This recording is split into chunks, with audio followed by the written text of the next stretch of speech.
Good evening, everybody. Good evening. It's the Truth Serum, and welcome everybody. If you're new here, we're just trying to mm, this whole Billy Carson trending situation on YouTube is getting a little out of hand. Uh, I'm uh, I'm gonna try to behave.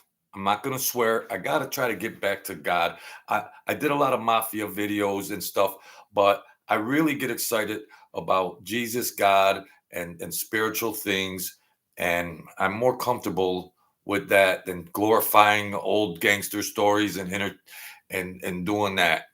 So, um, and I also want to state I'm gonna start talking about my net when the divine intervention that I was across, that I came across many times, even being, on life support. I came back. So I've had very wild spiritual experiences. If you want to know more about that, try to sell something. There's a link in the description to my book, and there's stuff that I put in there, and there's stuff that I haven't. So let's get started. God bless everybody. Thank you, Jesus. Uh, it feels better saying that my godfather was an assassin for the mafia. Hey Mike, hey Mario. Now this video, I'm gonna put it up here like that because forgive me, folks. I'm not high tech. I'll get there someday in God's time. Hey Deb. So I'm gonna. This is what do you? This is from what do you meme, and he's going on this Billy Carson. Now, psychologically speaking, or being a psychotherapist, you're trying to realize this guy gets exposed. Now he's unraveling, and he's just trying to get in whatever he can get in. On your way out, and he's just going off. He really handled things well. He's anti-Christian, he's anti-Jesus, and he's built up this uh all this type of stuff that he claims to be expert at. Now he is very knowledgeable on subjects. He is knowledgeable on things, but there's a lot of frivolous people that are knowledgeable on things that end up getting your pocket. They get your pocket, they get your checkbook, they get that money. There's a lot of flimflammery out there. So let's check out what do you meme. This guy's big. He's got 500,000 subscribers, and he's got some excerpts of uh Billy Carson just showing his behind again. All right. So hey Deb, let me get this set up, folks. Forgive me smoking.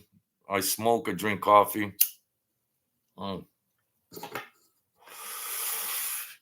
I have seen angels and I have seen demons. I was dead and I came back, and it was a long road back. This was 10 years ago. God is good. I'm here. So let's watch this. Uh, what do you meme? And I'm just going to put it up here. Forgive me. I know it's barbaric.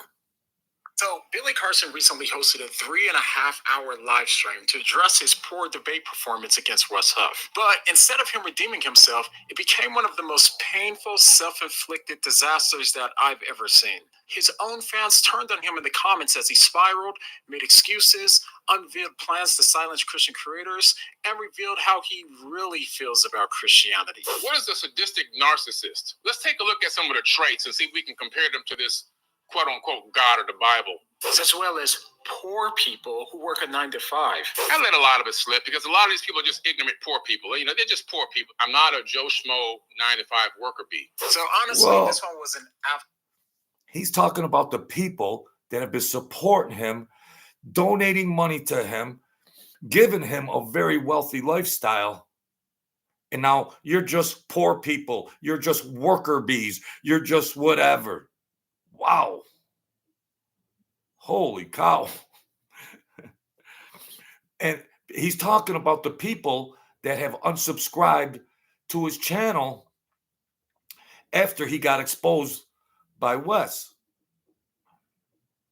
See, there was a moderator. He was going in, and they were going to throw some things around. It wasn't an ambush. They were just going to throw some good, some knowledge around. They were going to throw some knowledge around, but Billy Carson didn't realize that Wes was a genius mind of the planet on all kinds of ancient texts, everything, and linguistic cultures, ancient thing, just this total encyclopedia.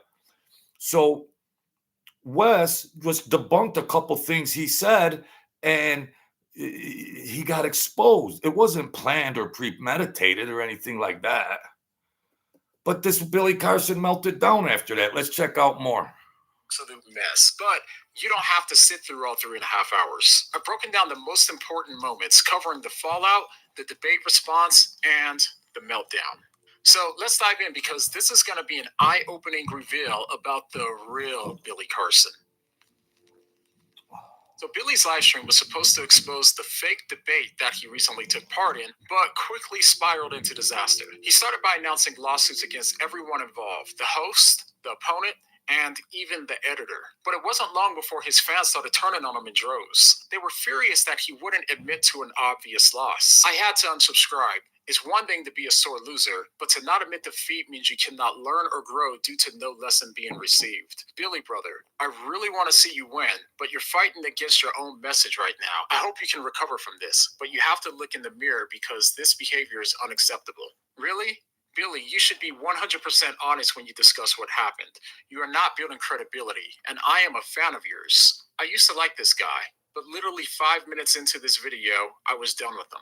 But for some fans, the frustration went even deeper. Several other commenters pointed out something even more troubling about Billy's response. You should take this video down. Most of your fans are poor people. The poor people are the ones who made you powerful. So what did Billy say on his live stream that drove his fans to say this? Well, it started with Billy unnecessarily and continuously humble bragging about how much money that he has in a way that felt tone deaf and out of touch with his audience. We have 5 AC units, and I don't even know which one of them is acting up. I normally take the elevator upstairs. You know, I've had a chef for 10 years, and they like the food from coming over and eating the food at our house. And now they share our chef. You know, we are hopping off of a private jet. We relaxed in a huge. Now he's bragging about elevators in his house and private jets and chefs. Yeah, that's good. You earn some money and everything. He's got a right to make money, but he was a hustler, charlatan, just a complete charlatan.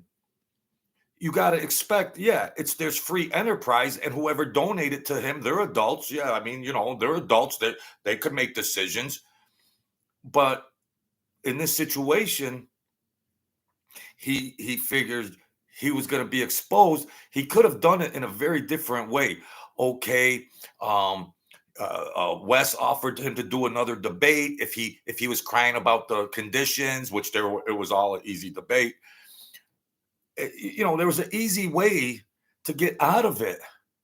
Yeah, Wes, well, I didn't know that. Be humble, and maybe we can get together and have a cup of coffee, and you could enlighten me on some of this great knowledge that you have. Because this other dude is an encyclopedia on every topic under the sun.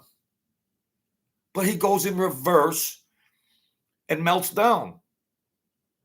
And he's crying about everything, and then he's insulting his fans. 8,500 square foot mansion with our best friends on a tiny private island. I'm actually sleeping in my movie theater. In my house, I have a movie theater. I'm sleeping in the movie theater. But what really set fans off was his blatant mockery about those who he deemed poor, especially 9-to-5 workers. This is what they try to do when you get famous. You see?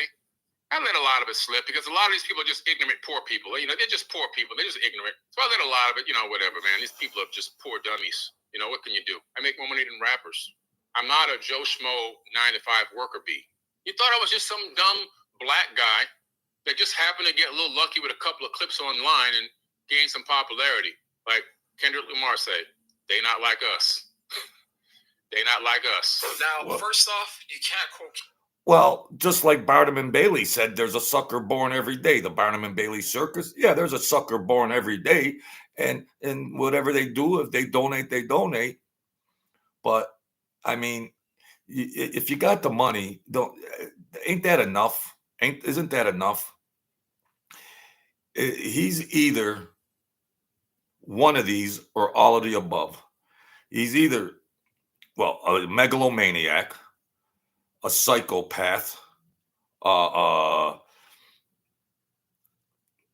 narcissist, of course, is complete narcissist. That's psychology 101. And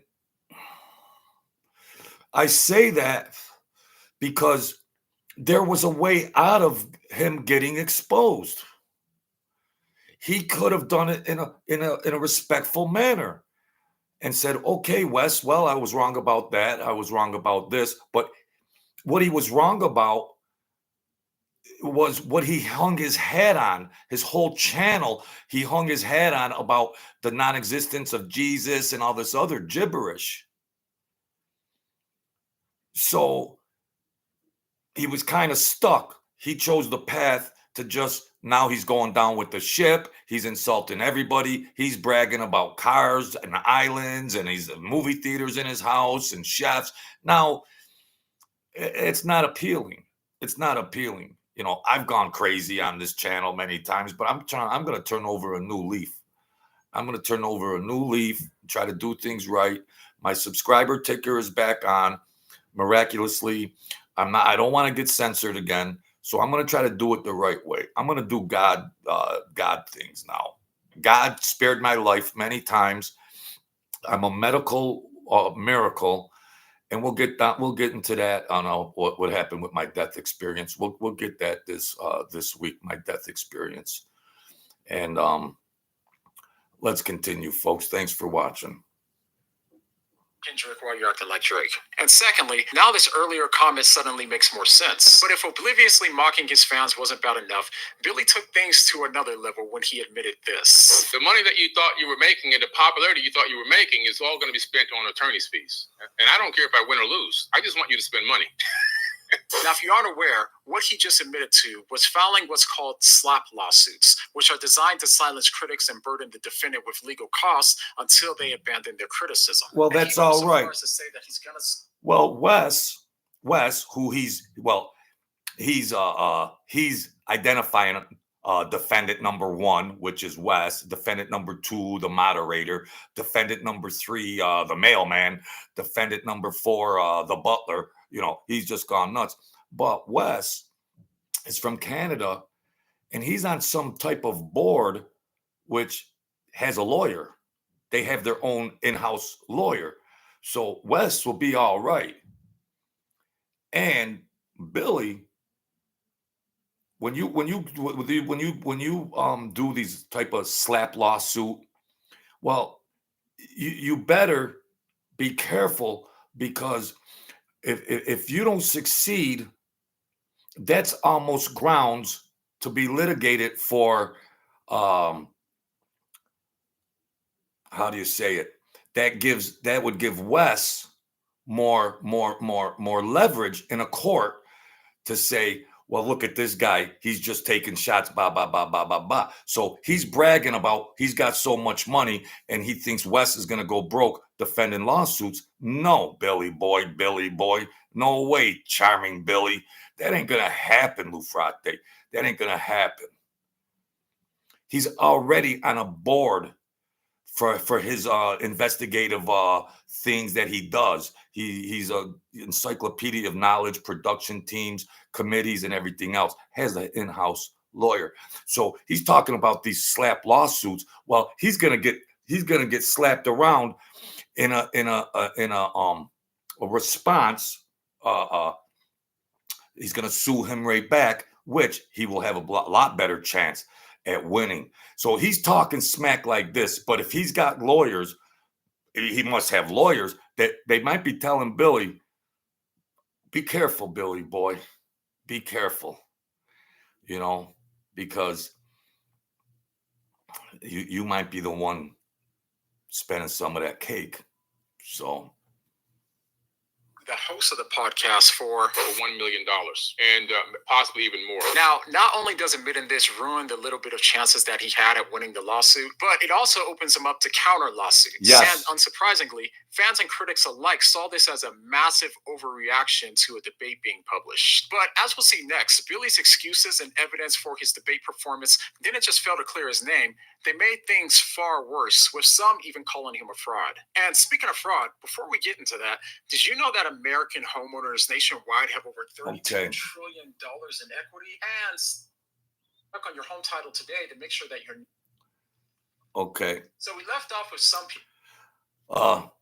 Yeah, this is part 2 coming up. Wow, I got 30 people in here. This is a new land record. You know, forget the mafia stories. Let's get down on trending things. And I'm going to do more of the divine intervention stories that happen with me. If there's anybody that's spiritual or anything like that. And because now my subscriber ticker is back on. So I'm gonna go with this. Win or lose, I want to talk about spiritual things, angels, demons, down the road, and my experiences of what happened. So let's get down on part 2 here. Geez. I'm not gonna swear. I'm not gonna go crazy anymore, Debbie. I'm not gonna go crazy anymore. You know, Mama didn't raise us like that. People considering Billy to be a fraud. This all stemmed from his poor performance in a recent debate, which anyone that was familiar with Wes and Billy's work knew exactly how it was going to go. Billy Carson. Oh, that dude sat down with Wes Huff. Bro, it was a slaughter. Yeah, and given the fact that they were right, Billy tried to excuse his performance with some, let's just call them questionable arguments. The first explanation he gave was that he was incredibly sick, claiming that he nearly died of pneumonia days before the debate. And he showed proof of this by showing this Band-Aid on his arm. And being in that weakened state, which he knew he caught me in one of my most weakest states.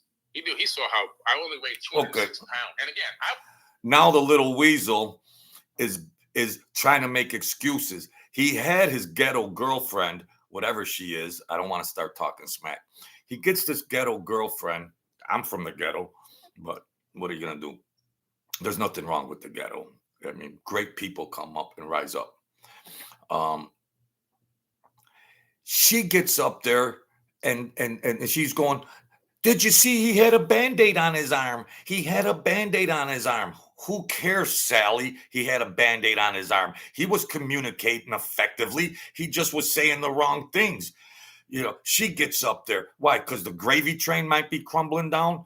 What, you see your empire crumbling down, Sally? Poor Billy. He had a Band-Aid on his arm, and I lost 25 pounds, and I had a stomach ache. I had a stomach ache, and I had an IV. You know, I mean, come on. Hey, son of the Most High, new person in here. He challenged the wrong person. Try a Hebrew.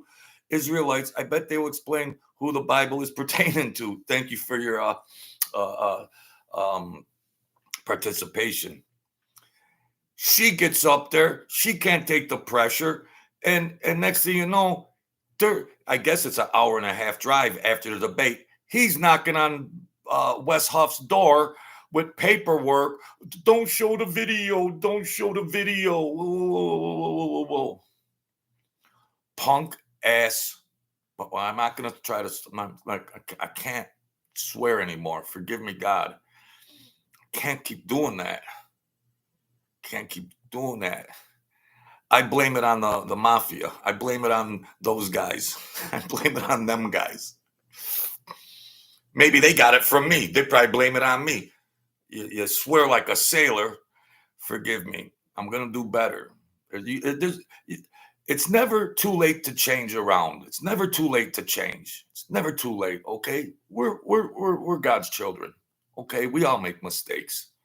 Okay, you know, even in the Bible, wasn't Paul who wrote the book? Deuteronomy 28, King James Version. Well, wasn't Paul? You know, the books, one of the books of the Bible. Wasn't he Saul? Well, what did Saul do? He went around the countryside looking for Jesus followers and boiling them in hot oil, right?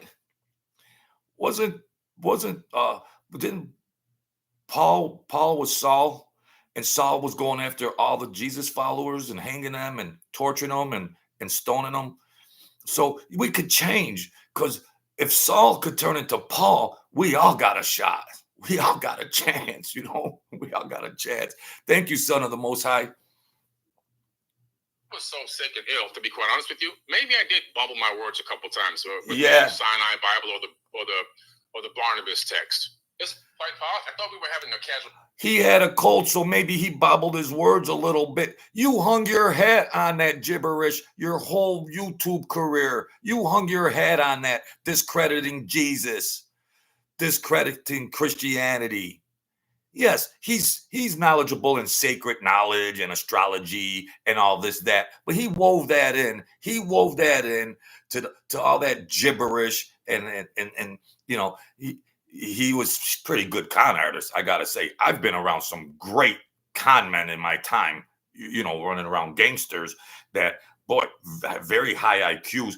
But, this guy running this con game, claiming all these types of things. And it took Wes Huff 3 minutes to discredit all that stuff.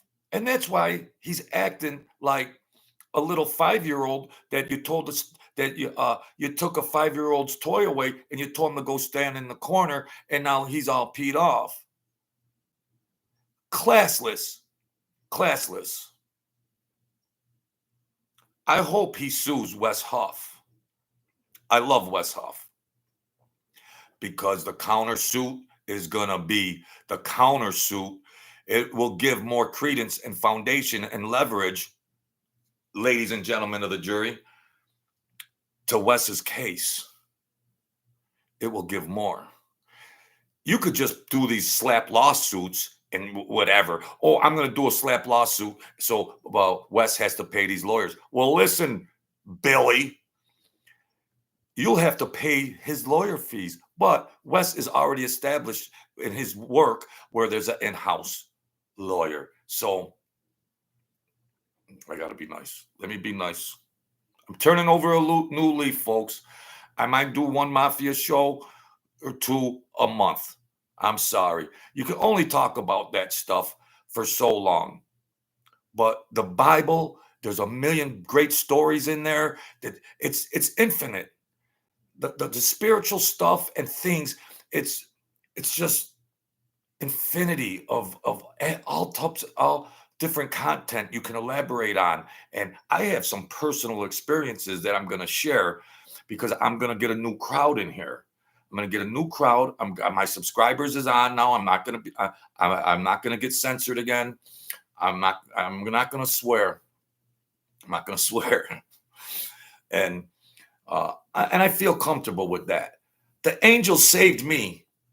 The angel saved me. 10 years ago, I was down dead for over 2 hours, dead.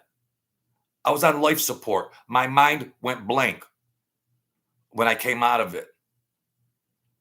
And it was the angels that saved me. And I got stories about angels and demons. I wrote a book, but I don't want to sell anything. I don't make anything. You know what?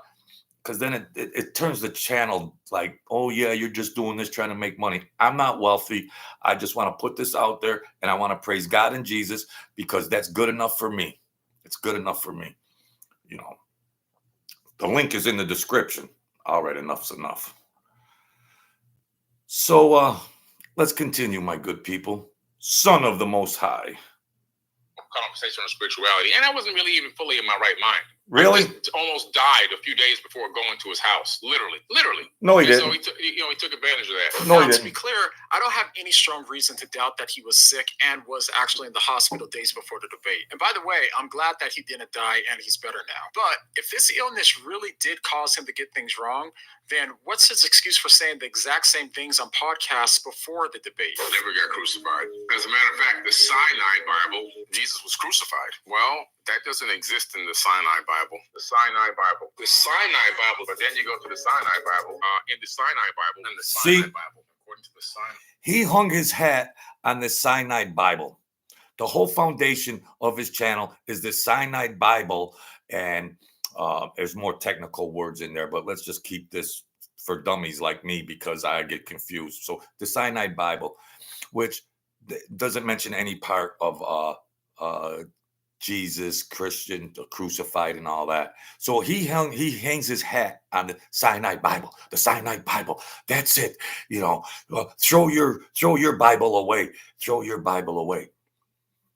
There are things within that, books in there that run parallel to the King James Version. They run parallel, but then, you know,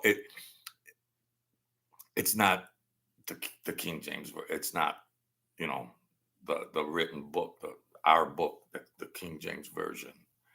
There's other ancient texts and scrolls that contain the words, the people in the Bible, but then the Bible was compiled all into one.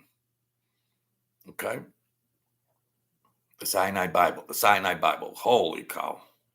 Bible. Jesus wasn't crucified in that Bible. And how was he able, on the night of the debate, to go to the host's house at 2:30 in the morning while the host's wife and kids were sleeping? And immediately after the host didn't answer, he had enough energy to do this. I come back to the house. I'm extremely angry and I'm extremely frustrated that I wasn't able to contact him. His phone was in like do not disturb mode. So I thought you were so sick, Billy boy. I thought you were so sick. You were in the hospital. You had a tummy ache. You were dehydrated. You had a little Band-Aid the size of a quarter on your arm. I thought you were so sick and out of your mind. After the debate, you drive for an hour and a half to Wes Huff's house to say what? Don't air that video? Punk. I tried to call him like 4 or 5 times, evidenced in my phone records. I text him 5 or 6 times. I also text him a copy of my do not consent, and I WhatsApped him a copy of my do not consent form at the same time. But even worse, he says that he's now... I'm not the same almost half-dead person that you tried to talk to a few weeks ago. I've gotten my clear mind back. My brain fog is gone. Clear my mind. body weight's coming back. I'm lifting and working out every single day. I'm getting stronger by the second. I'm not that weak, sick person that just almost died. It was in the hospital. Coming up. Oh, come on, let's hear it. Ladies and gentlemen, let's play the Boo-Hoo Sonata in Billy Minor. I was sick. I almost died. I wasn't in my right mind. Holy cow. Come on. Let's hear it for Bach and the Boo-Hoo Sonata. Come on, folks. I wasn't in my right mind. Now I'm big and strong and I own 3 houses and an island and I'm the king shit. Yeah. Forgive me for swearing. Even that's a swear word. I'm not swearing anymore. I'll get used to it. These aren't mob stories. I want to be spiritual. God brought me back for a reason. He brought me back for a reason. So maybe I can try with some of my experience, knowledge, and communication skills, try to impact somebody that psychologically and spiritually, that life is hard, but we are divine. We have divine nature. Let's find a way to connect to it. Because we all know the world is a vampire. It wants your blood. No, we got to put some armor up, okay? So I want to share those types of things in my content. On a show, on a video feed with a IV bandage on, literally fresh off the IV tree, the big tree with all the different IV bags. And We know the antibiotics and everything else dripping into my body. Fresh off the bag. I'm in the studio, out of boredom really, but brain fog, tired, exhausted, can't breathe. I only got about 2 more weeks of recovery left from this pneumonia, and I'll be full strength. Now, if that's true, then why not debate again? Wes even offered to take the video down if Billy agreed to another debate. Billy, I will agree to all the terms and conditions of the cease and desist letter if you agree to run it back, sit down with me in person, and have another discussion. But it seems that Billy doesn't want to take them. Whoa.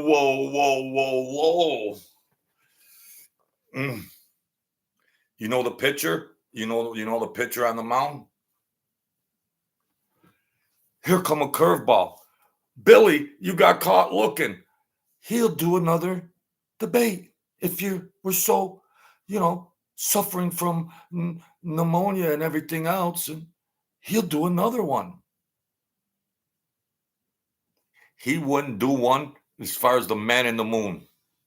Okay, we don't have to hold our breath for that one, because he's gonna walk himself into another trap. This Wes is an encyclopedia, and you know what? And I love this guy because he did this to Billy so eloquently and politely, like a true Christian. And I'm sure I take I take joy I take joy in watching Billy Carson crumble. I take joy in watching him crumble, but maybe that's not the Christian way. Because I think Wes was being polite with him, but Billy Carson just kept backing himself in a hole, and he gave him every opportunity to elaborate on everything, and Wes was still being such a nice guy to him. I couldn't do that. I'd be like, you lying, you fraud, you fake, you ain't Jack Boom. Yeah, what you know?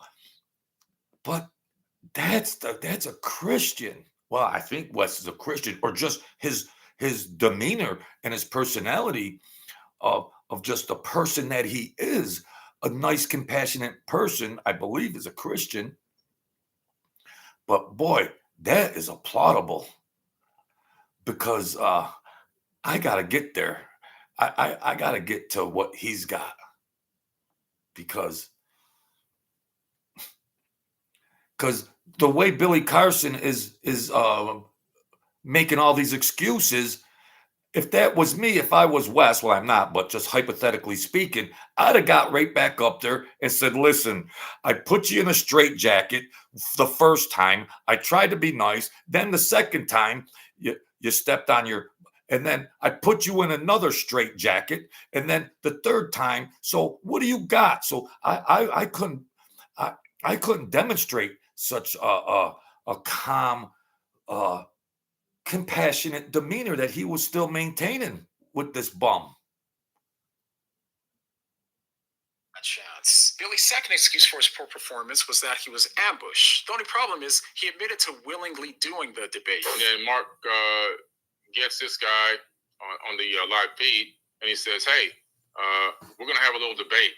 I'm like, "A debate?" He's like, "Yeah, we're gonna talk about this, your perspective of religion and stuff and so on, whatever." And I'm like, "Huh?" I'm like, "Okay, whatever." So not only did Billy once again mess up his lawsuit by admitting this, but anyone who watched the debate could see that it clearly was not an ambush. It was Okay. one-on-one with the moderator. Let's set the table here for just some.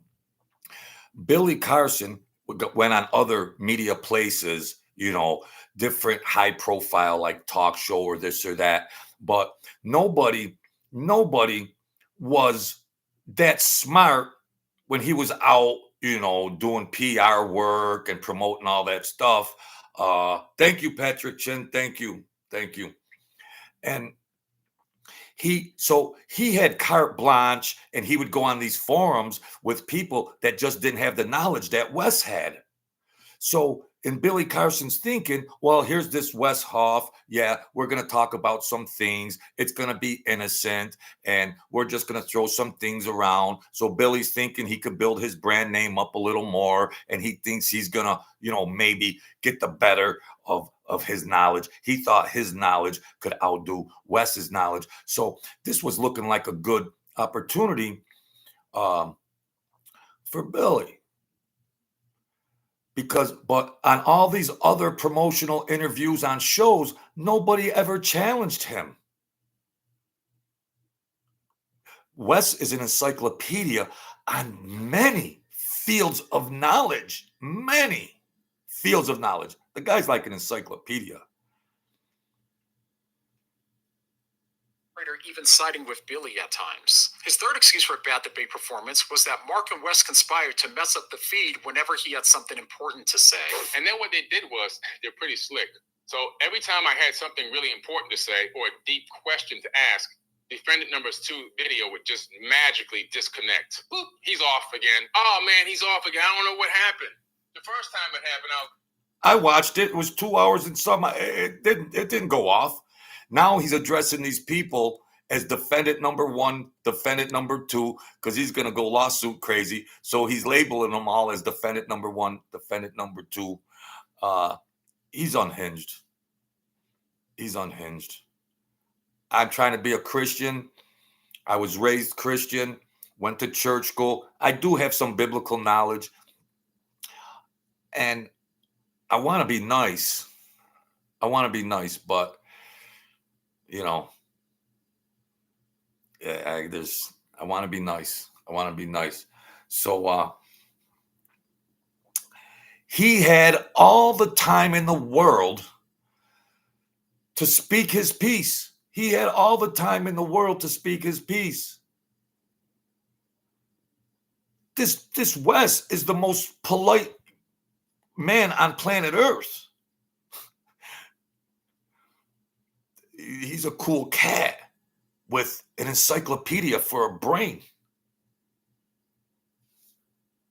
like, that's strange because it didn't happen when he was talking, and his video is very clear and crisp, like almost 4K. But this doesn't really add up. The footage only shows Wes's internet freezing, and no one can even manipulate a live feed like that. This excuse only works for people who haven't watched the full unedited footage of the debate, which you can find on Wes's channel and is also linked down below. His next excuse was that no one let him talk. I might have bumbled the Barnabas text for the Sinai text or whatever. It doesn't really matter.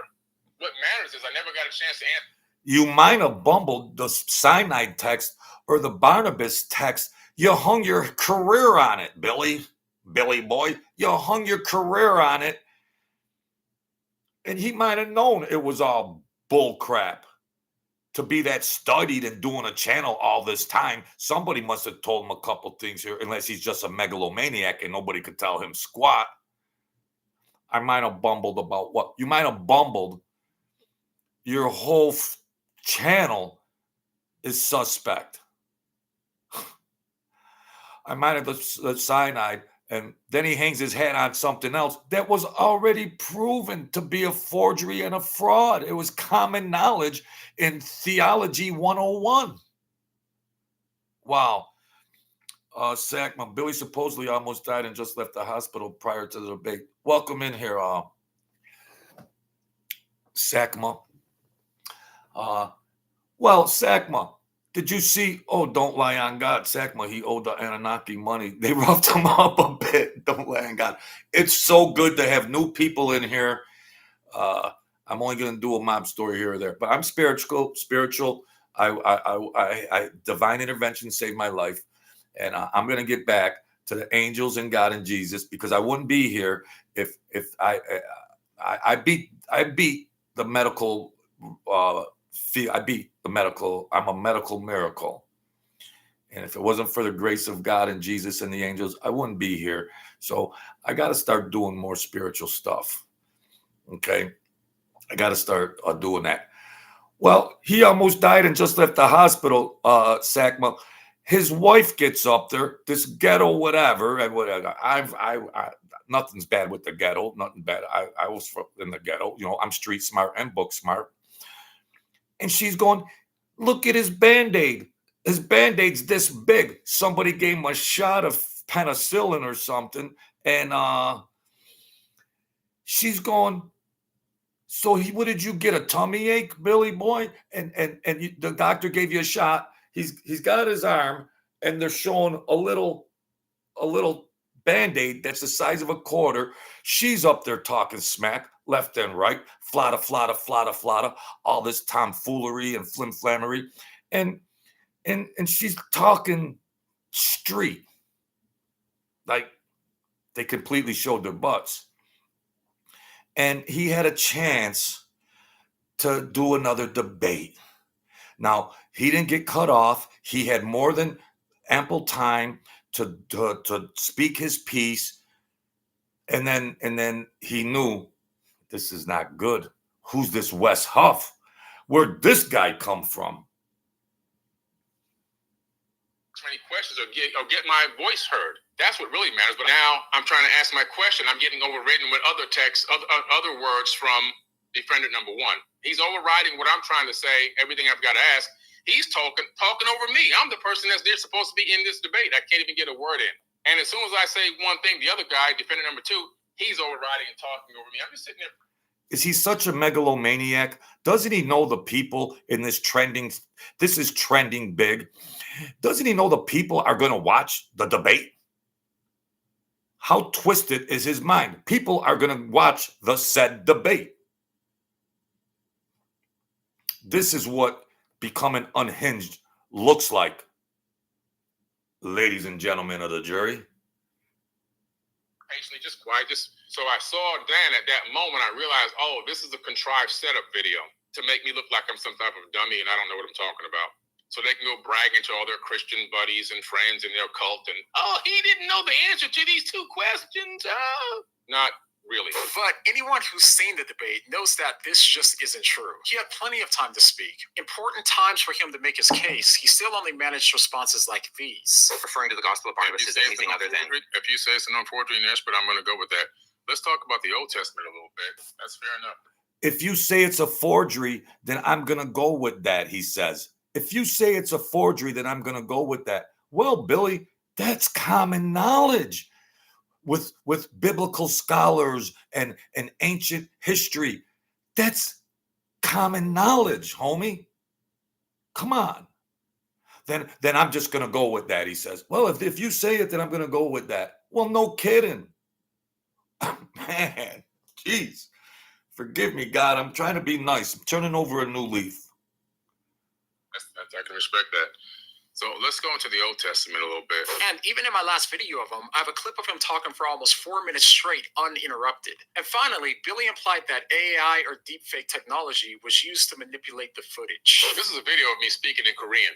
안녕하세요, 여러분. 저는 빌리 카슨입니다. 포비든 노랫개로도 very easy to do, especially when you're editing. But that was a deep fake that Billy made. There's literally no evidence to suggest that anyone besides Billy created a deep fake of Billy. And even worse, Billy tried to obtain the footage the same night, long before he could have ever known about any supposed manipulation. So now that you've heard these excuses, you can ask yourself, if Billy truly believed these excuses, you would think that he would take the chance to prove everyone wrong now that he's recovered, right? Well, unfortunately, after excusing his debate performance, he attempted to justify his claims with new evidence, and here's where things got even worse. So about an hour into the stream, he finally started to address the claims that he made in the debate for why he believes that Jesus wasn't crucified. And if you recall, the first piece of evidence was that the Sinai Bible didn't mention that Jesus was crucified. But when Wes literally pulled the text off of his shelf to show Billy otherwise, Billy backtracked, claiming that he'd misspoken and was referring to the Gospel of Barnabas. And that made it all the more strange to see during his live stream him try to justify his original claim about the Sinai Bible. For that in the Sinai Bible, it appeared that Jesus had never been crucified.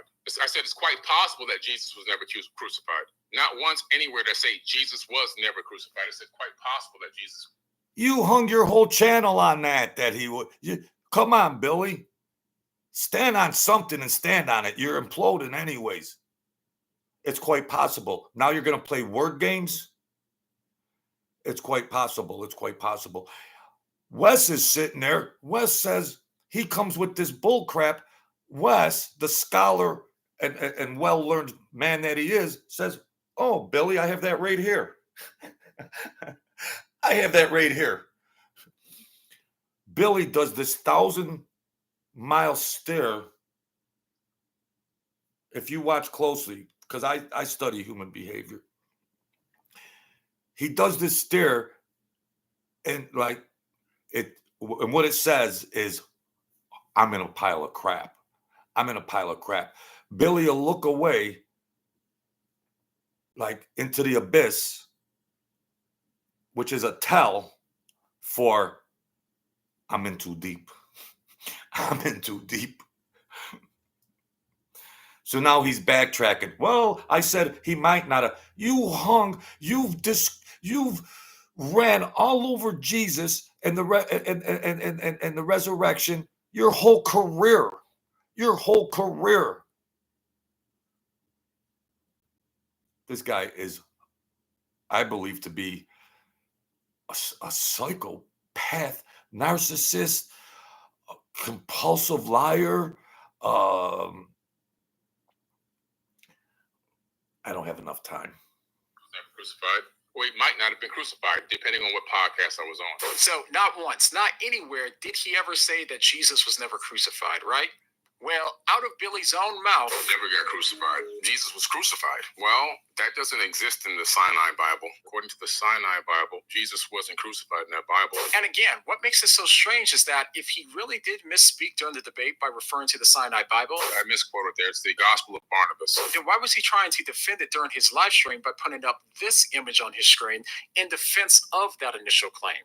And by looking at this, I'm glad to see that he's done more homework, but the only problem is none of the points on this sheet change the fact that Codex Sinaiticus includes Jesus' crucifixion in nearly every New Testament book. Even his point about the shorter... He can't get around it. There's no way he can get around that point. There's no way. He hung his hat on Jesus. There was no crucifixion. There was no resurrection. There was no. He hung, and they only showed 4 things. There's 1,000 of them, and it's just like. Then he insults his fans. He insults everybody. You're just poor boys. You're just suckers. I got a house. I got elevators in the house. I got a movie theater. I got all this because you gained it from all that tomfoolery and everything else. You have a right to be a businessman, yes. But if you're doing business about ancient texts and everything else, come with it straight. You just never thought there was a Wes Huff out there out on planet Earth. That's all. That's all. You just never thought there was somebody like Wes. There's other scholars like Wes too. There's other ones, great thinkers. And, there's great thinkers. Look at this. How to Think Like Leonardo da Vinci. I want to read this book. There's great thinkers out there. But he never thought he was going to run into the freaking, Let's continue, folks. Thank you, Source Energy Zone. The Most High and his team is undefeated. Yeah. Thank you for coming in, folks. Sakma, Patrick, Chen, Son of the Most High, Debbie, Mario, Michael. Thank you, folks. Debbie, Michael, Mario, Mickey, and Mike. Thank you, God, that we could commune like this. I like talking to. I mean, this is what it is. What it is. But I got to start giving more credence and respect and praise to God and Jesus, because I wouldn't be here. Many times divine intervention came into my life, and a lot of people didn't make it.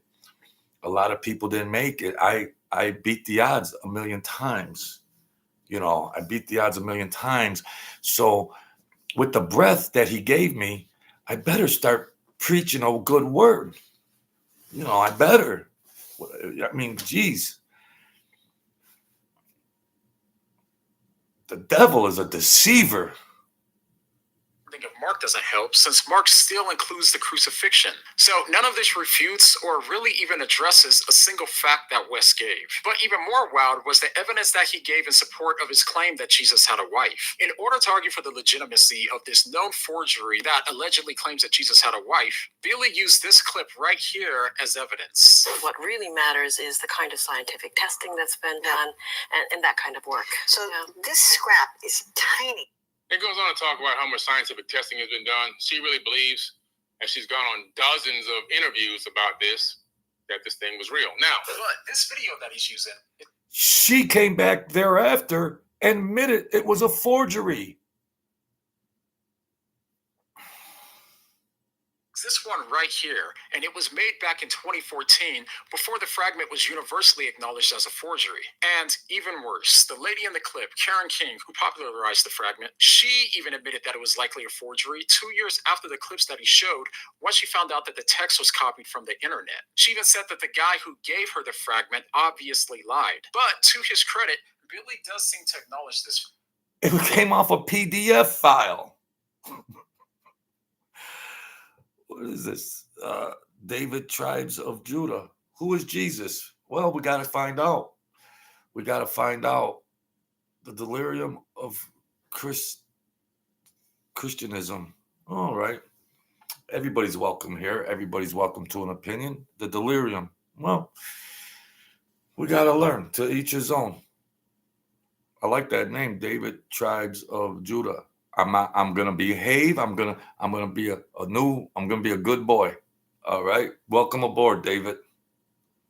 Fact to some degree, but then says that maybe she crumbled due to a Christian conspiracy, which he doesn't have the slightest bit of evidence for, nor does it explain why non-Christian scholars who studied it, like Mark Goodacre, came to the same conclusion while providing piles of evidence in support of that conclusion. And once again, the sheet that Billy put up on the screen literally does nothing to support his claim or refute anything that West stated during the debate. And yet, Billy even went so far as to say, I always tell you guys, all the podcasts that I'm in, don't believe what I say, research what I say. Everyone's entitled to gain or find their own opinion. But the last time that happened, he claimed that he was ambushed and threatened to sue everyone.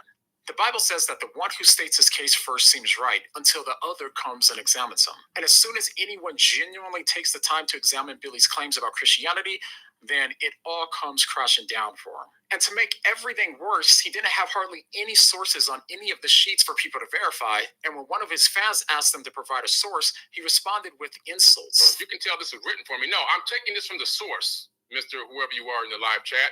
Of course, this is cut and pasted from the direct source, from actual academic books. I'm not giving you this off my dome. I'm reading academic books. Come on now, tune in. Get your head on right. This is basic IQ stuff. But conveniently, he didn't give the names of those academic books, so he still didn't provide any sources. And it's at this point that we can start to see Billy unravel more and more, which leads to his diatribes against God, the Bible, and Christianity. And it's here we start to see the real Billy Carson.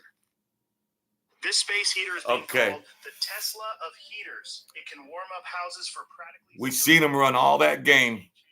We're going to get to the part 3 here in a minute. We're going to get to that in a minute. So it's the meltdown. Let's see how much more. See, he's running game, but then game caught him. He got beat. You know what I mean? It's like con artists that all of a sudden they get tongue-tied, they get put in a straitjacket, and it's just like now stewing it. No class. He could have approached it much differently. He could have approached it. But psychologically speaking, you try to figure out his motivations. Why did he lead to insulting his people, all this insanity and all this anger? There was another way around it. He chose the psychopath way. Wow. Here comes the meltdown.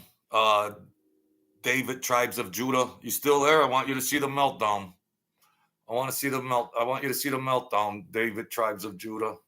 So as the live stream went on, Billy began to show more and more hostility towards Christians. He started by calling the God of the Bible a sadistic narcissist. What is a sadistic narcissist? Let's take a look at some of the traits and see if we can compare them to this quote-unquote God of the Bible.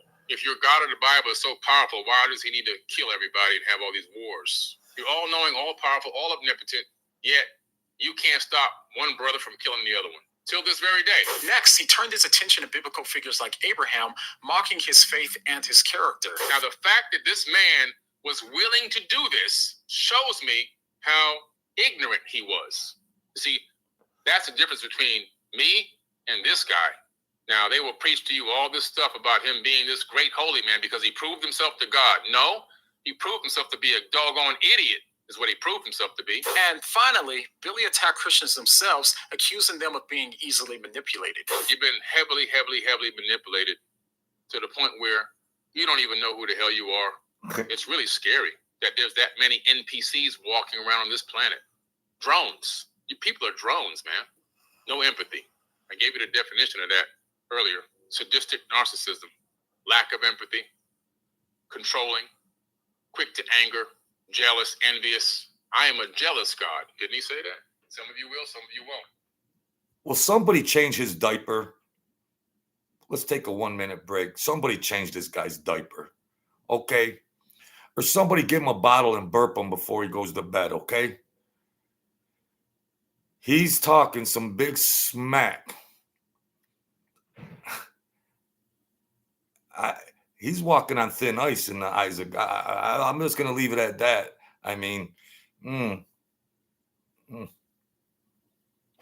if there's spiritual leaders and gods and all this and that, and you don't really, your thinking doesn't run parallel, well, just don't talk smack on it, because, you know, you don't want to get struck down or something like that from God. So this guy is blank. He's blank. Narcissist. He's the narcissist. Some of you will still be stuck in believing the current ideology and dogma that you've been fed. How come I can see that and understand that, but you guys can't? And you're wrapped up in the actual religion itself. And ironically, he also said this about the church. The church itself obfuscates or suppresses information, or changes things, or forces things to not be released. But this is ironic, because this is exactly what he is trying to do with these slap lawsuits. So if it's wrong for the church to suppress information and not have it released, then why is he giving everything that he has to doing exactly that? He also goes on to talk about how God condones slavery, sexual slavery, and genocide, all of which I've covered in detail in a playlist link below. But Billy doesn't just stop there. He spent at least a third of his stream glorifying himself, talking like the main character in an action film. You're trying to put together a global network for one man? That's how scared you are of me? You guys are horrified of Billy Carson, aren't you? You're horrified. We got to end this guy. He's too big. You can't take down a self-made man. They have to network with hundreds of thousands of people all over the world to supposedly end Billy Carson's career. Not only are they not ending my career, they're making me more famous, because they call my name out every 5 minutes. I'm on their tongue and their lips every minute of the day. When they go to sleep, they dream about me.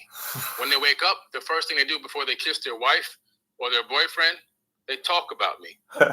They post me and call my name 24 hours a day, nonstop. They're absolutely infatuated with me. And nobody puts out more volume of videos and content than I do. Not nobody in the world. Not one single person. Oh, I got all the information. You think you have a big organization. What you don't know is you don't have as big an organization as you think. You got a lot of followers, which is just sheep. But I have people everywhere on the planet. I touch a percentage of the planet every day. Me, one man. I touch a percentage of the planet. You guys haven't even come close to that. The RCMP, the VPD, the CAFC. Fortunately, I have fans in those places. You just never know when you're poking a real bear.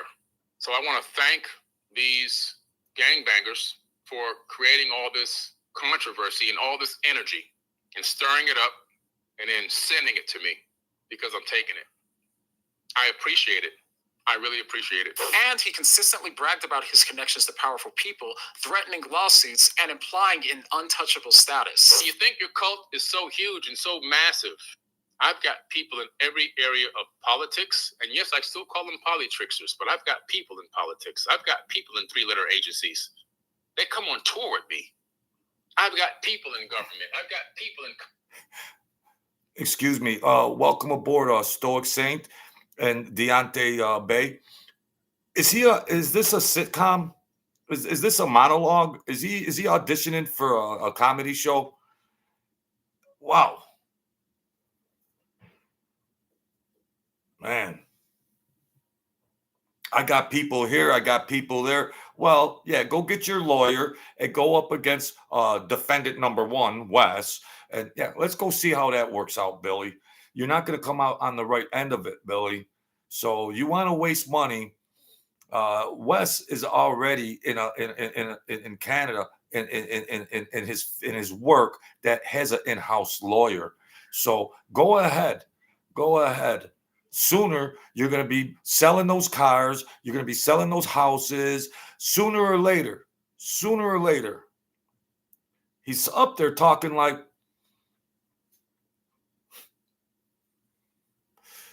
he doesn't even have the wherewithal.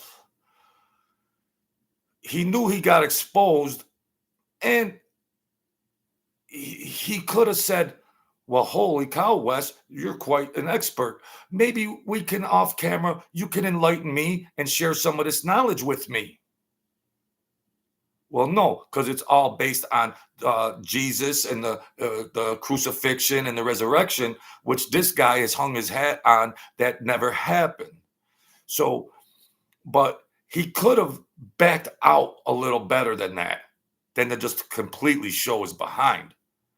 And now he's up there talking complete gibberish, flim-flammery, and I'm trying to be a good Christian. I'm turning over a new leaf. But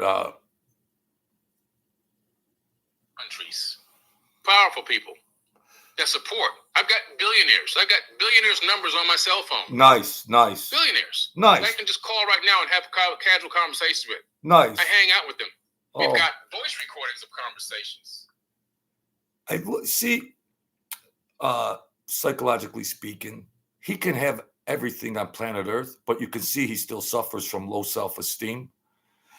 I got billionaires I can call and talk about the football game. Well, God, good for you. Good for you. What you're trying to, you people that they try to rise themselves up to put people down. Well, if I put somebody down, that puts me on a higher pedestal. He's got an acute case, one analogy, of low self-esteem. And it got amplified even worse after he got exposed. Now he's got billionaires and all this wealth and riches and dignitaries and prominent people all over the world. And we're all peasants. Oh, that's nice. Mm-hmm. That's nice, Billy. That you guys have been putting out there. See, you don't know who's on the other end of that phone that supports us. You think they're supporting you. You never know when you're going to poke a bear. But the original video that I did not consent to, I'll be paid by pound of flesh for every appearance that it shows up on the entire internet. I will be. Trust me on this. Or there'll be judgments. And when you go to buy a house, or when you go to sell something, when you go to do anything, I'll have to get paid first. And I'm going to take all that money, all those winnings, and I'm going to buy a huge strip of land. Me and my wife already figured it out today. We're going to buy a huge strip of land, and we're going to build mini homes on there for homeless people with all the money. Right now, now he's going to be moralistically sound. He's going to be a humanitarian.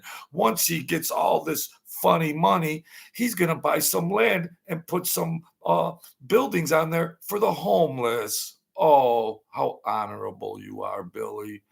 Oh, that is so honorable. Now he's trying to walk on some moralistic high ground. And what? Don't stop showing your behind. You're doing a great job at showing your behind. Now you got a little ounce of compassion for all the hardworking suckers out there, all the poor people that you've already reiterated 7 times. This guy is bent.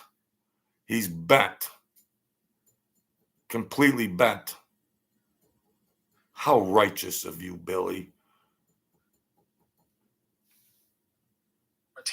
It comes across as incredibly insecure and nothing more than a desperate attempt to recover from a poor debate performance. But I will say this, in fairness to Billy, getting tons of hate online isn't easy for anyone to deal with. Very few people are equipped to handle that level of criticism, and it's clear that he feels betrayed, especially by friends who once shared his same views, but recently converted to Christianity. Now, this context doesn't excuse his behavior, but it might help to explain it. So Billy seems to be going through a lot right now, and let's pray for Billy that this moment would lead him closer to the truth rather than running further away from it. If he does, I'm confident that the facts will show him that Jesus really is who he said he is. Not a person who embodied Christ consciousness, but instead the creator of the universe in human flesh who came down from heaven to solve a problem that no one else could solve, our broken relationship with God. So all in all, Billy's entire live stream was a really bad look for him. And if you look at the comments on his video, unless he deleted a lot, the absolute vast majority of them are negative towards Billy. And I wasn't even able to get to all of the problems that he had in this video. Much more could be said, but this video has gone on too long as it is. So let me know your thoughts down below. And as always, check out the book recommendations in the description to learn more. All right? Thank you there, this guy here, the meme guy. Jimmy Chin, Billy has become a philanthropist now. And then trying to be a Christian, we're supposed to pray for Billy. See, that's where the rubber hits the road. I'm still thinking the flesh. I'm still thinking, the flesh. Like, I want to get this guy and just smash him up. Versus, let's pray for Billy, which is the right thing to do. But you just got to trust in the Bible and the words and all the precepts and the behaviors you're supposed to demonstrate to be a true Christian. It's hard to be it should be easy to be a true Christian. I know how many times I got spared in my life. I'm a medical miracle, and it's still hard. I had that mercy. I didn't earn that mercy. I didn't do violent stuff on anybody, but I ran bad a few times. I was running bad in my life. And when I was dead, God had mercy on me. By none of my works, I was a good person to be compassionate and things like that. But I did some things, not physical stuff, but Jimmy Chin, seriously, Billy needs help. Yeah. Help that consists of prayers. Yeah, I guess nobody's perfect. We're just trying to make our way in life. And a lot of us look through different lens because of our nature and nurture and our environment and our mental scheme. Clergy Talk with Pastor Vertner. Welcome aboard here. Billy said some awful things. Yeah, but we're supposed to pray for him. I got to start to demonstrate what actually Jesus in the Bible wants, and it's tough. It's tough. The day I died, I had pain issues. Now, I liked to do drugs. I had physical injuries, but I'm not going to tiptoe around and, I did this. I liked the feeling of an opiate high at 50 years old. At 50, I lost my mind into drugs, right? And I overdosed on fentanyl, and I was dead for a long time before I was rescued. There was 4 miracles that had to happen before I got rescued off my bedroom floor. And that same day, I got out of the hospital. I was on life support and everything. And if I came back to life, which was a 1% shot, when you're on the thing, they pull the plug and all that. But I would not have my faculties. I would be invalid or half vegetable and things like that. But when I got out of that, I went into an inpatient, and there was an article on the wall, and I knew the nurse there at this inpatient, so I can dry out. But I was already dried out. I was on life support, just on an IV for months and months. I was skin and bones. And I knew the girl, nice girl. And she said, read this article. The same day, January 18th, 2014, 47 people went down in New York State from fentanyl overdose. And I'm reading it and it said, oh, one survived. I go, wow, who's that lucky guy? She goes, it's you. So how did I get spared? You know, God has been good to me. God has been watching over me. And I haven't been the Christian that I should be. I haven't been the Christian that I should be for all this divine grace and mercy and miracles. Ever since I was 4, I was in the hospital for months. I saw 2 angels in the corner. I had no reference point to what an angel was. I thought it was cartoon characters. I just thought I was 4, watching cartoons, Foghorn, Leghorn, and all this. But I was had pneumonia, and back then they would put you in cold rags all day long, and I would cry for my mommy. I was 4 years old. I'd cry. And then I saw these 2 cartoon characters, like 2 ladies from the head up, and they were smiling without like this love, grace, and I stopped crying. But I thought they were cartoon characters. So I've been spared by God's miracles all through my life. But I drifted. I ran around with the mafia. I ran around doing straight, at least when I had my daughter, I was able to pull that off. I have a beautiful daughter. She works in South Korea. At least, thank you, Jesus, that I was able to be a good father. But then after that, at 50, I decided to lose my mind and start doing these drugs and everything. And that fentanyl came in, and I OD'd on it. But I got spared so many times.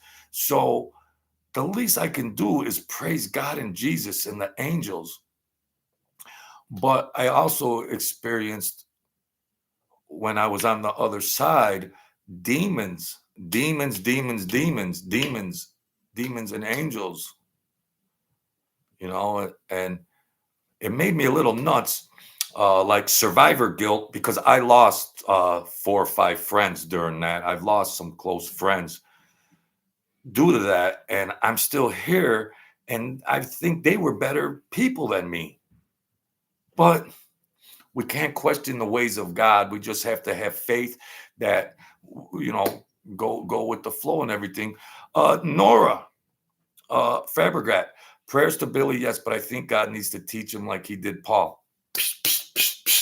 Forgive me. Here, Billy. Here. Forgive me.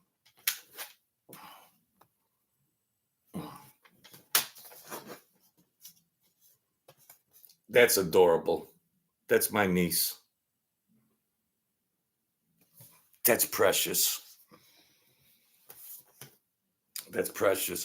So that's a little of my backstory. And thank you for coming in. I'm going to do a couple mob stories here or there, but I don't know if that's entertainment purposes, just for entertainment purposes, here and there. Jimmy Chin, good for you, bro. We need to resist the negativity that's around us. We all have been down in our lives, and sometimes we need to call on Christ to help us through. Yes. We wake up in the morning, we have a chance. If you're 20 years old, you're 30 years old, you're 40, you're 50, you still have a chance. I'm 61 years old. Well, you're getting a little up there, Joe. What if I could live to 80? I smoke, but so, I can still have fun during these 20 years. But give more praise to God and Jesus, because I owe for all this mercy that's been on me. I've been shot at. I've dodged it. Some miracles. Some of it's in the book. I'm not here to sell a book. Some of it's in the book.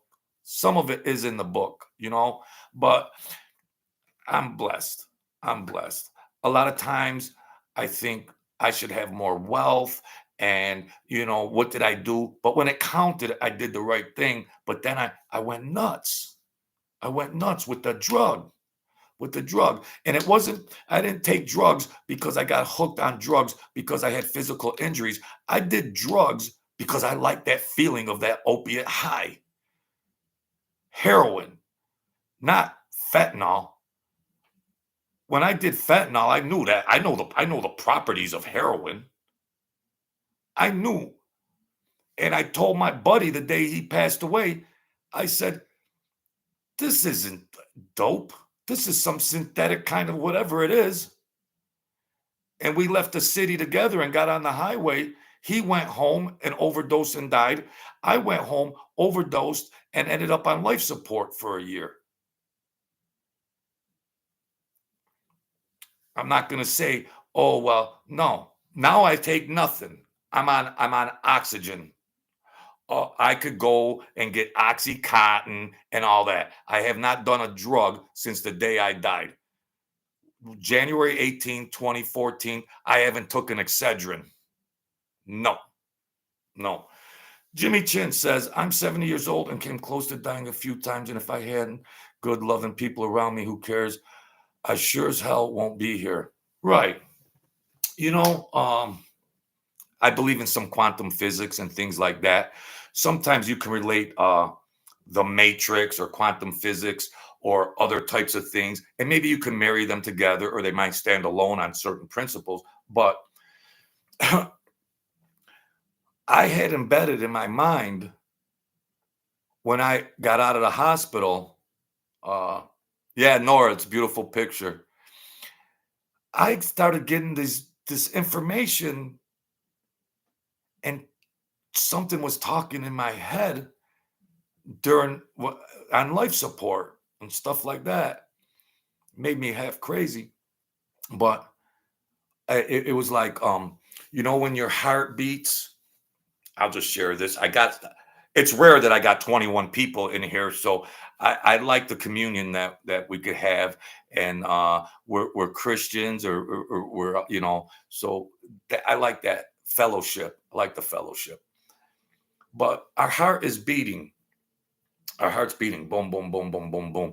Oh yeah, okay. But your heart sends a beat into the universe.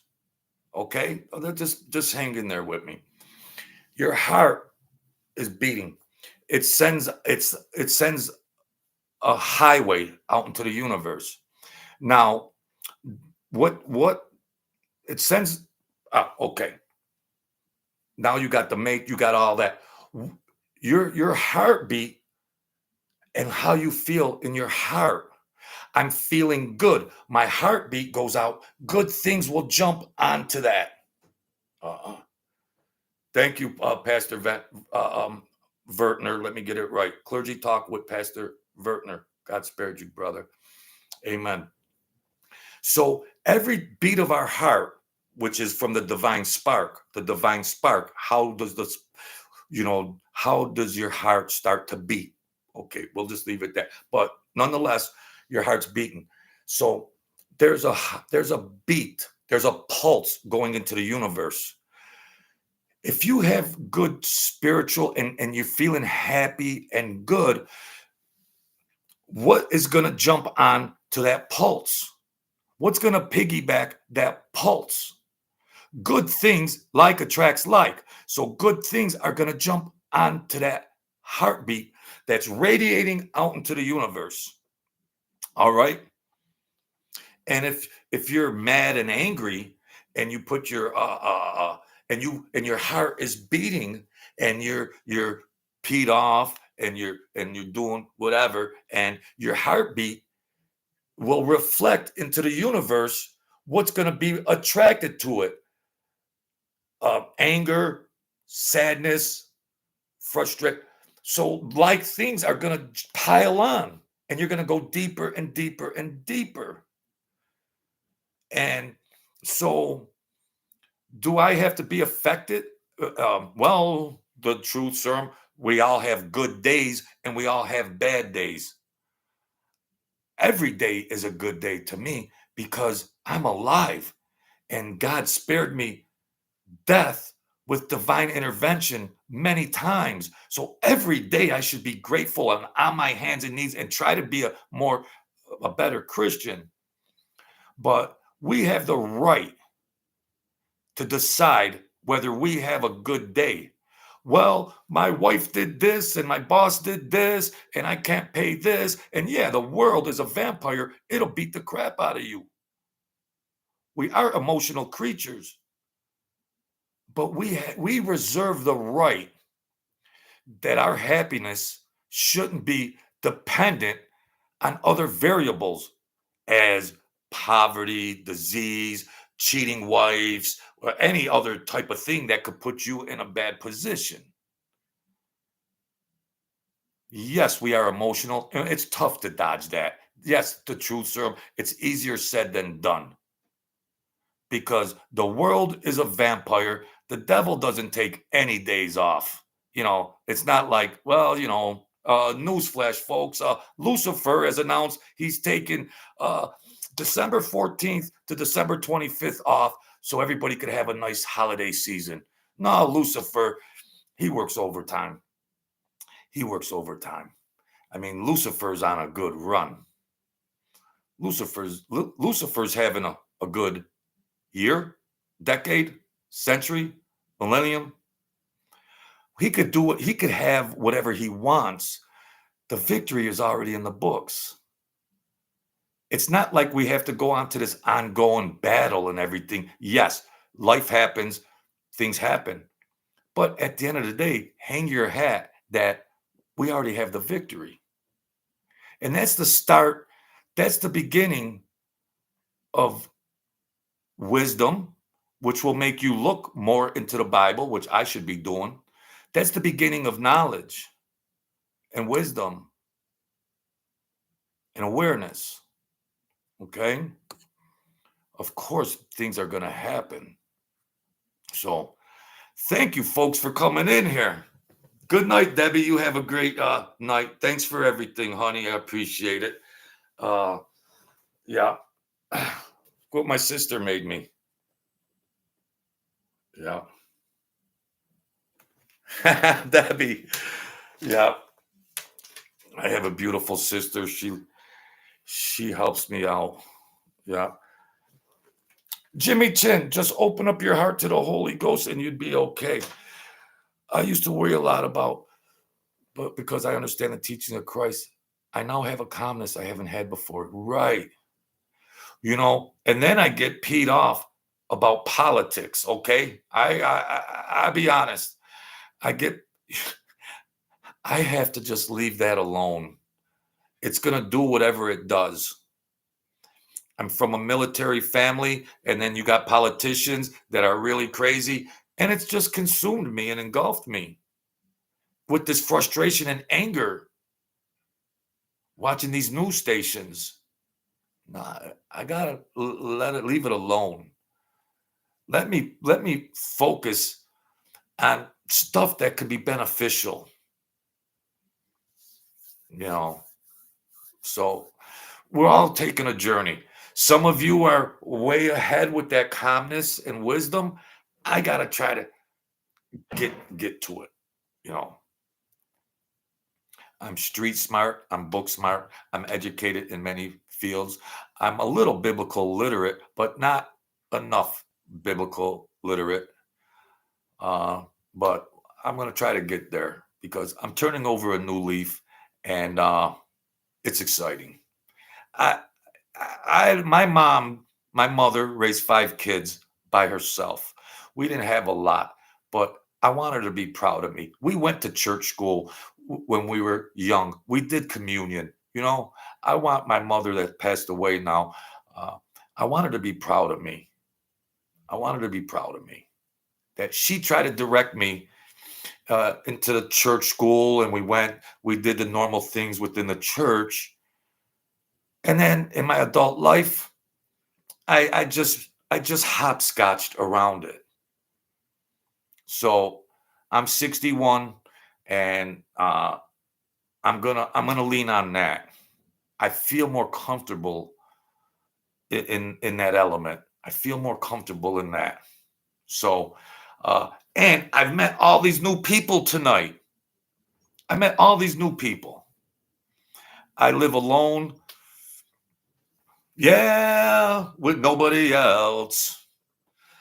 So, yeah, greater is he who is in you than he who is in the world. Yep. Yeah, we're children of God. So we have divinity in us. I gotta get to it. I gotta get to it. Yes, God. I what's been on my mind, you good people. Is it pot luck that I got spared when I was dead? Like, I don't feel like, how did I make it and so many others didn't? It's like survivor's guilt. And then I'm doing my channel talking about old mafia stuff. I was running around crazy years ago, whatever, for a little period of time. And then I got spared, and I believe that better people didn't. I never hurt anybody. I tried to show generosity and things like that, but I wasn't really a model Christian. But some things we're not supposed to know. Like Christ said, I am the way, the truth, and the life. Only through him can we get to the Father. You made it because God has a purpose for you. Thank you, Jimmy Chin. Nora, me too. It's part of the world. Leave it in God's hands. Let go, let God. He got me this far. So he got me this far. Wow, man, I feel good, folks. I feel good. I used to do the mob stories. They are what they are. And in the back of my mind, I know all the sorrow. I would get done doing a video, and I used to just think, you know what? I don't feel good about that video because so many people got crushed. And I'm I'm grandiosing it. What is it? Grandizing it. And it's no good because the destruction that went there, and I'm talking about these mafia stories. And that's not good. It's not good. This is not a mafia channel. So I might do a story that has a mob story that might have a spiritual element in it, a godly element, which I do have some that have a godly element in it. But that's it. No more than 2 a month. That's it. I'm not going to revisit that. I like this community here. I like this. I like knowledge. I did good in school and college and everything else. I always wanted to gain knowledge. I always, I had we were competitive, my brothers, in knowledge, and you know what I mean, but knowledge. But let's get knowledge on the Bible. That's more food for my soul. Or I go to bed and say, that was the right thing. That was the right thing. God would say, that was nice. My mother, poor mother of 5 kids, we didn't have a lot. She was a saint. I'm up here talking about mob stories? No. Now she's watching saying, that's good, Jojo. I'm Jojo. The truth serum, I'm Jojo. Joseph, but I'm Jojo. She said, you're a good boy. you're a good boy. I want to be validated by great validators. I want to be, we all need some validation, I wrote a book, and you know what? It's called They Dead Missed. That's me before I went in the hospital. I wrote a book, but everybody has a story to tell. Doesn't everybody think their life is worthy of a book? This book has like 4 possible movies in it. And I'm a writer too. I you know, I can write a little bit here or there, I believe. God is real. I feel sorry for those who don't believe him. I have seen things that only reinforces my beliefs in the afterlife. Yes, I visited the afterlife. And I didn't elaborate. I didn't elaborate on a lot of it in this book because I was so confused. Like, what do I do now? This wild experience defied all the medical field, the whole medical field. I've defied it, but God is the great physician. So there was like the New England Journal of Medicine and other journalistic organizations that wanted to know my story. And I said, the medical, I said, no, God, it's God. They don't want to hear that. They don't want to hear that. Well, we can pay you this. I'll stay broke. I'll stay broke and praise God. Then you turn this this story into something that it shouldn't be, because it's the miracle and grace of God, the great physician. The spiritual world has dominion over the physical world. God chases those who belong to him. He knows your heart. Thank you, Nora. The spiritual world has dominion over the physical world. So I'm not going to sell out to that kind of stuff that wants to document and journalize on day one what happened, how long were you dead, what is this, and then what, and then do interviews with people that were around and come up with that so they could sell it. No. I refused. I was approached by 3 national organizations. No. So I got what I need.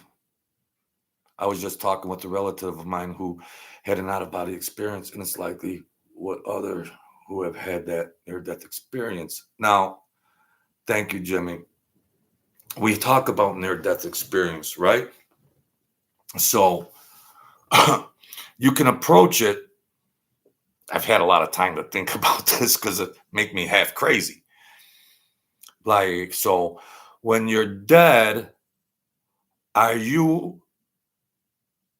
if there's something that you experience, is it internally just from your mind? Now they say, well, when you die, then your brain, it's still generating images and all this and that, and you're still having visions and all of that kind of stuff. So that would be from the physical brain of a near-death experience. But are there other experiences when you're dead and come back?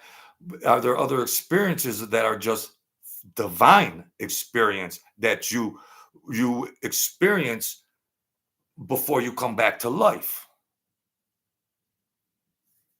So, some will say, well, that was just your brain settling down, and you'll see flashes of Aunt Tilly and Cousin Billy and Uncle John and Grandma Lucille, and so that your brain is just decompressing until you die. But then you see that when you come back to life, you'll say, oh, I seen Aunt Tilly, I seen this, I seen that, I seen this. But there are other experience that doesn't have to be that. Now, I can't lay claim to what other people have experienced. I can't speak on other people's near-death experience. I can't impose mine and say, well, this is the way it is and they're all wrong. No, that would be silly. That'd be silly. But I was out initially over 2 hours. Not dead. Dead. They're trying to give me the Narcan, and I talked to a person thereafter that said, zip them in the body, put them in the body bag and zip them. And one angel there said, try one more time. And they found that they got me, but they hit me again, and I jumped up, and then I went out, and then I was on life support for a long time. But I had all these, while I was on life support, different things were happening while I was unconscious. Messages and sounds and different types of things. She actually flatlined, and I saw a bright light and saw her deceased mother beckoning her. Yeah, that happens, Jimmy Chin. Yeah. Fascinating topic. I'm not afraid to die again. I'm not afraid.